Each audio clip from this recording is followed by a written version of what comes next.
You've tuned into The Break Room, a weekly conversation about how the city of St. Augustine works, from those who do the work every day. Hosted by the City of St. Augustine's Communications Manager, Melissa Whistle, The Break Room offers a closer look at the city's programs and provides updates on current and upcoming projects. And now, your host for The Break Room, Melissa Whistle. Welcome to The Break Room. Thanks for stopping by. I'm Melissa Whistle, Communications Manager for the City of St. Augustine. Returning to The Break Room this week, we have Jonathan Foster, Project Development Engineer with the City of St. Augustine Public Works Department. Jonathan, welcome back. Thank you, Melissa. Thank you for having me. So the last time you were here, we talked about West Augustine, sewer projects, mini grant program, infrastructure projects of getting residents off of the septic system. But you have a lot more things that you're responsible for. You review all of the engineering plans that come before the city. You kind of see everything that's coming before it happens. Private developments, utility projects, capital improvement projects that are happening within and for the city. And you probably have some things that you even get assigned and get to do and actually use a little bit of that design background that you have. Let's get down and talk kind of that day-to-day nitty-gritty of your job. Right. The fundamental duties that I have as far as on a day-to-day basis involve reviewing all the plans for private developments within the city as well as within our utility service area. And this could range from anything from a small commercial site, what we call a postage stamp site, all the way up to a big subdivision or a much larger scale development. And there are always many implications that come with these types of developments and the way that they have to be accommodated with infrastructure or how they would impact drainage, how they would impact concurrency or traffic. And so we're in a place where we have to dictate what sorts of improvements may be required to accommodate such a development. And that's something that would generally fall on the developer to bring the level of service of the area up to an adequate level where it can serve their project. It's more than just what they want to do, but how do they impact the people and the businesses around them? Right. And how the infrastructure is affected by what they're about to change. Right. Gotcha. Absolutely. What are some of the private developments that we can relate to So some of the ones that have recently come in, just recently we've had a restaurant, Culinary Outfitters, open up. That's kind of lodged up into a piece of land that's known as the shipyards. And so people would think, well, how does that restaurant get served with water and sewer? And ultimately there is a master plan in mind for what the owner of that land intends to do. But for right now, for just the restaurant, we've had to figure out how the city water main, and the city does own a water main that runs up along the drive aisle to provide the adequate service for a fire sprinkler system and the domestic supply that the restaurant would need. But it's done with the mindset of the master plan as far as how that land will be built out in the future. Okay. So it's not just what's happening now, but what could potentially. Right. And you mentioned the last time we spoke about you're not only solving for this problem, but if you're going to get in and dig and tear up the ground, you may as well do a little bit more while you're there. Right. It's in everybody's interest to do it right the first time. Great. What other than your private developments, I know we've also got our own utility projects, capital improvements. Right. There's been what we had gone over before, the West Augustine sewer projects, where I was fortunate to be able to act as a design engineer for West 2nd Street and West 5th Street. And so I get put on the capital projects like that. Great. And so in addition to those, those capital projects and the private developments we talk about, there's also a lot of private franchise utilities that will, such as Tico Gas, the cable companies, the fiber optic companies, and FPL, that if they want to do work in the city and they want to install underground lines, we have to review that and determine how that could impact our utilities. And in many cases, we dictate how those lines have to be run to avoid impacts, avoid conflicts. And then we also get into the constructability aspects of when can they perform this work, and how they're going to disrupt traffic. So that's what factors into the timing. Doing work on King Street during Nights of Lights is not a good time to. Not at all. Right. We tend to suspend a lot of projects during that time frame. Mm-hmm. Right. Then, of course, there's impacts to the right-of-way. Anything that you tear up, sidewalks, roads, sod, you have to replace.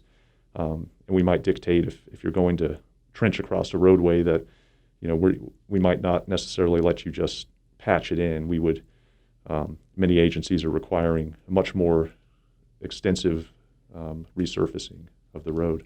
Well, we've been here for 450 years, so our roads are old. The underside of what we see on top is not necessarily modern. This isn't, and we don't have a lot of room to work. Right. Either. Yeah, it's just a very, very crowded underground, and so it's very challenging in many cases to, figure out how to run some of these underground lines with these directional drilling methods. We had to kind of tie private development in with the franchise utilities. A recent challenge was figuring out how to run a gas line to a restaurant that's opening up right now on Riberia Street. Mm-hmm. And so we have quite a lot going on Riberia Street with our sewer lines and major storm pipes, and it's quite a crowded corridor. So we had to figure out how to go underneath mm-hmm. all of our stuff. Underground. Right, exactly. And where to come up in a way that we don't impact our facilities. And FPL's got a power line project as well going on, something that I've heard about. But yes, Right. You're right that you've got all kinds of different above ground, underground, all of it. And you've got to keep an eye and make sure we don't end up with one of those inadvertent mains where somebody didn't know where they were digging or what they were digging around. And yeah, that could be unfortunate accidents do happen, but doing everything we can to make sure they don't in advance. You're listening to The Break Room if you're just now tuning in. I'm Melissa Whistle, Communications Manager for the City of St. Augustine. This week we're talking with Jonathan Foster, Project Development Engineer for the City of St. Augustine, and the day-to-day responsibilities of being a Project Development Engineer with the city. We talked, Jonathan, about we talk a lot about within city limits, outside city limits. People will call and, my trash didn't get picked up. Where do you live? Give an address. Oh, that's in the county. So we pay a lot of attention to, are you in the city, outside the city? But with your work, undeniably, we can't keep it within, this isn't just a city limits project. For example, we talked about King Street. Right. They're not all our roads. Right, absolutely. Many of the major roads that pass through the city are state roads. For example, King Street, which you just mentioned, mm-hmm. Anastasia Boulevard, San Marco. So those are all DOT roads that require coordinating with the state if one wants to do any work in those rights of way. Of course, we know US 1 and 207, et cetera. But our utility service area, it extends vastly outside of the city limits. And we go pretty far north, well past the airport, and we go west, about to Stratton Road and State Road 16 area, mm-hmm. and then south, of course, to the hospital. And so we have to coordinate a lot with St. Johns County and DOT when they want to do something in their right-of-way, like make improvements to their drainage. Anything that gets into the way of our utilities, we have to insert ourselves and get involved. And so, there's been a lot of sidewalk work going on along US 1 mm-hmm. North of the city recently, and people would think that that's a pretty simple affair. You're putting down a sidewalk, but in many cases, you might not have the flat land adjacent to the road to accommodate that. And so then the process kind of snowballs out where you have to, you might have to fill in a drainage ditch and then replace it with an underground storm pipe. And then that could interfere with some of our utilities. And we have a water main in that area. Right. So we'll get involved during the plan development process to try to minimize conflicts with our utilities. And in this case, we worked with a consultant on that sidewalk project, and we were able to have them adjust their design to avoid many of our utilities. And we estimate that it saved us about $200,000, as opposed to if we had to go in and adjust our stuff to get out of their way. We don't necessarily have to move if there's a way to work around it. Right. And that's the relationship between them. One of the biggest projects or things that come to mind for me, and I don't know whether you were involved with it, but even something like the San Marco May Street interchange, if you will, and the paving along San Marco, while those are our right-of-ways, the road is still the state.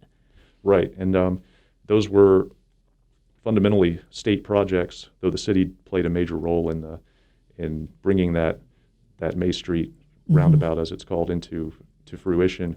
But there were a lot of utility upgrades that went with that, because it met the whole principle of, if you're going to tear up the ground and disturb the area, it's an opportunity to upgrade what's there. And changed the traffic lights.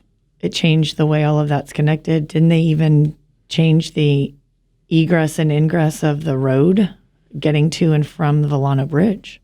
Yes. There were some changes made to, there was one street, and people were using it kind of as a cut through. And that was, I believe, the Nelmar Terrace neighborhood. Right. And there was another street that actually, previously it had come to San Marco, but it was dead-ended. Okay. Essentially, to allow for better safety considerations. It's a really pretty intersection, actually, and I've heard nothing but good things about it, which is hats off to FDOT, even though we seemed to get a lot of the brunt of that one. Right. Well, yeah, it invoked a lot of strong opinions, no doubt. But it is important to point out, and everybody can see at this point, that it did solve a major problem with the backing up on the Volano Bridge that we all had experienced and knew much about. So we're very fortunate that it seems to have worked in that regard, and we can now traverse from Volano Beach back into downtown much more quickly. So next time anyone's driving along and seeing any of these construction projects, whether it is a DOT project or a city project or a consultant, most likely you have laid eyes on it, given it the thumbs up and the stamp of approval that it meets our requirements, hopefully. Absolutely. Excellent. Jonathan, thank you so much for joining us again on The Break Room. It's always a pleasure to have you. We'll have you back and find out some more about any of the other ongoing projects. The city is always seeming to be under construction and always having something going on. And I think you're the guy to find out what's really happening. Thank you for having me on. As we wrap up another edition of The Break Room, I hope we answered your questions. If we didn't, feel free to take a minute and drop an email to info@citysanog.com. Let me know if we missed anything or if there's someone else you would like to hear from. We want to keep you informed about what's happening in and around the city, and most importantly, that you hear it here from the people doing the work and making it happen every day. In order to stay connected, you need to be connected. Please like us and follow us on our social media platforms. You'll find us at City St. Aug on Facebook, Twitter, and Instagram. Thanks for tuning in. Until next time. You've been listening to The Break Room, a weekly program about projects and programs offered by the City of St. Augustine. We hope you'll join us each week as host Melissa Whistle and her guests have a conversation that helps you better understand how our city works to meet the needs of our community. See you next time on The Break Room.